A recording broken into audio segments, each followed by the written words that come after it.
Hey, what's up everyone? Ashton Tekno here, and I got a tip for you on how to make your Spotify sound better. So let's get into it. First, what you want to do is go into the Play Store and type in Equalizer FX.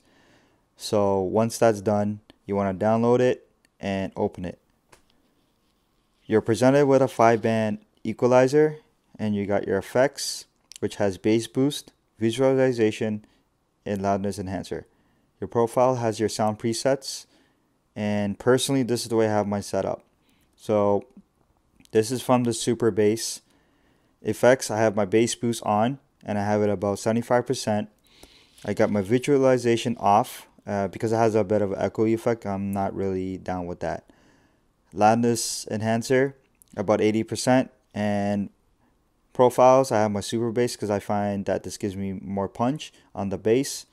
I listen to a lot of hip hop, a lot of synthwave, dubstep, and it gives me the most punch.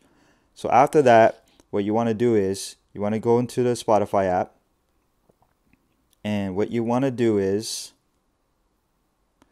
you want to go to your settings, you want to scroll down, and then you'll see right next to storage above it is an equalizer. So click that open, and this will kind of activate your equalizer for Spotify.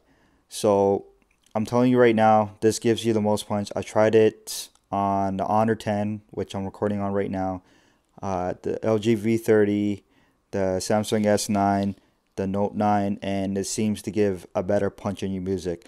It doesn't really increase the sound. It may seem like it, but your stock sound is still the same level, but it gives you the punch, and it does make a difference in terms of Spotify. I use Power Amp, and I find this app amazing, and it gives me a lot of punch in my music. But Spotify is just more convenient in terms of downloading more music or new albums on the fly as well.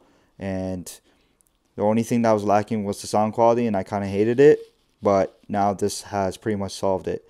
The only thing about this app I find is when you play a song, about a split second it tones it down a bit, but it goes back up. It's a bit annoying, but after a while you get used to it. If this tip has helped you, hit the like button. And if you want to see more videos like this, more tips, more tutorials, reviews, and whatnot, hit the subscribe button. This has been Ashton Techno. Peace.